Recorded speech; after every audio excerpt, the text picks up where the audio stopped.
Bumalik nga tayo dito sa pinaka-paborito kong ukayan sa Muñoz at malalaman nyo kung bakit. Ngayon yun naman yung pricing.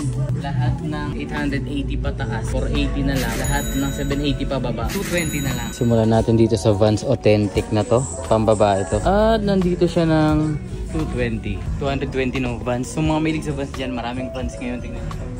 ayan no. Vans Authentic ulit. Ito panlalaki na. Medyo madumi nga lang siya. Mga gantong paninilaw ng puting sapatos mga boss. Madali lang yan. Kapag nilinisan nyo to gamit yung Shoe Express, tapos gamitan nyo ng tissue method.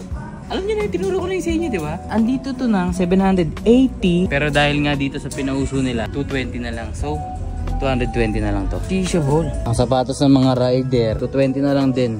Nike Joyride. Ha? Akala ko totoo. Ito, size 10 na Jordan 3 na Cyber Monday. Sayang nga lang siya kasi yung partner niya, wala na yung back top. Maganda lang dito sa okay na to, kahit ganyan yung pricing niya dyan, 480 na lang siya dito. Swerte pagdating natin, marami pa tayong naabutan ng mga solid na mga sapatos. Yung iba nga lang, may mga konting issue. Air Force na 480 lang. Medyo madilaw lang yung midsole, pero kaya nun. Soul booster na Shoe Express. Ito mga boss, kung mahilig din kayo naman sa manok, mga pang dirbe, hindi pang birthday.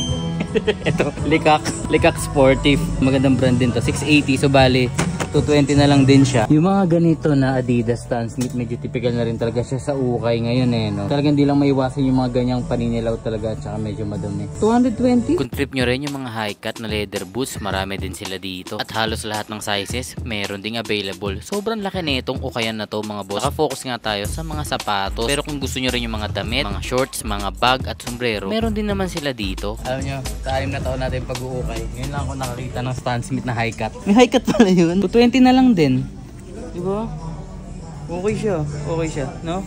Anong size? Size mo na naman. Size 4. At syempre, huwag nyo kalimutan yung rule number 2 natin. Bago kayo bumili, aralin nyo muna mag-legit check. Ito yung Off-White Vapor Max. Ito yung kasama sa dating yung Off-White. Pero ang okay dito, bukod sa 220 na lang siya, okay pa yung air soles niya. So gumagana pa. Madumi nga lang, linisin nyo na lang gamit yung Shoe Express. Yung makuha nga pala natin sapatos dito, linisin natin pag-uwi gamit yung Shoe Express. Gucci, oh, 680. Eh dito 20 na lang to. Alam nyo, maraming kayong aabutan ng mga sapatos dito. At dito nga lang to sa may Muñoz. Ito maganda. On cloud. Nangalawang na nga lang yung ano niya dito. 980. So, 480 na lang din yun. pwede na to. Yung mga ganitong Puma, okay din eh. No? Pang araw-araw lang. Ang suede lang sa kanya, itong logo lang. Maliit pala, size 6. Pero okay lang to, 20 pa din. Dito sa kabila, New Balance 990 naman. 220 na lang din siya. Pero kung sa mga variant nga ng sapatos, kompleto tong okay na to. Meron silang pang matanda, pang babae, at ito yung mga pambata. Ito, ano pala itong boots na to? 220 din. Yung leather ng uppers niya. Tignan nyo. Ay, yun lang. May crack na. Cut ka. Hindi yung kasama sa editor. Cut yun. Nung nakaraan, dito natin nakuha yung Adidas Continental 80 na nilinis natin. Naalala nyo, dito yun. Dito banda yun. Yung mga ganitong Vans old school, triple white. May ganito na rin, no, yung zip siya. Hey, wag ka. Yung zipper niya. Waikiki. Director ng Thor Ragnarok. Nadami na naman kailangan. Dumila pa. Akala mo si Diskaya. Kung ano. So far, sulit talaga pumunta dito sa Ukayan na to. At ang location nga nito, dito lang banda sa may Muñoz, Quezon City. At marami kayong aabutan dito yung mga classic na sapatos na mababa sa 1,000 piso. Syempre, wala nga tayo na uwi dito sa episode na to. Pero samahan nyo ako, may problema tong kaibigan ko. Tingnan nyo itong tropa natin si James. Oh. Namang problema sa sapatos niya. James! Uy, ito kasi boss ang sapatos ko, ang dumi-dumi actually.